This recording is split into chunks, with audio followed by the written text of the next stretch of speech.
नमस्कार मित्रांनो, मी शैक्य वकील. माझ्या शैक्य वकील चॅनलमध्ये तुमचं सहर्ष स्वागत आहे. मित्रांनो, कोर्टामध्ये काही अशी प्रकरणंसुद्धा होत असतात की पहिला अर्ज टाकला म्हणायचा तर तो नामंजूर झालेला असतो.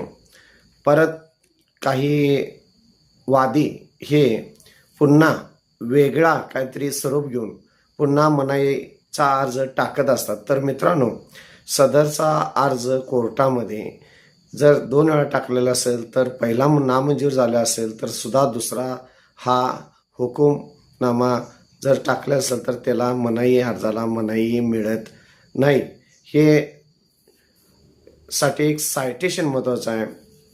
फिबे ठक्कर विरोध पटाडिया अँड अनेदर ह्या सायटेशनमध्ये असं सांगण्यात आलेलं आहे, तुम्ही जर मनाईसाठी अर्ज मेहरबान कोर्टामध्ये दाखल केलेला असेल, सदरचा अर्ज जर नामंजूर झाला असेल तर त्याच कारणासाठी त्याच पार्टीनं जर कोर्टामध्ये वेगळ्या पद्धतीनं मनाई अर्ज टाकण्याचा प्रयत्न केला असेल तर सदरचा अर्ज कोर्टामध्ये चालू शकत नाही. ह्या सायटेशनमुळं सांगण्यात आलेलं आहे आणि तशी कायद्यामध्ये तरतूद आहे.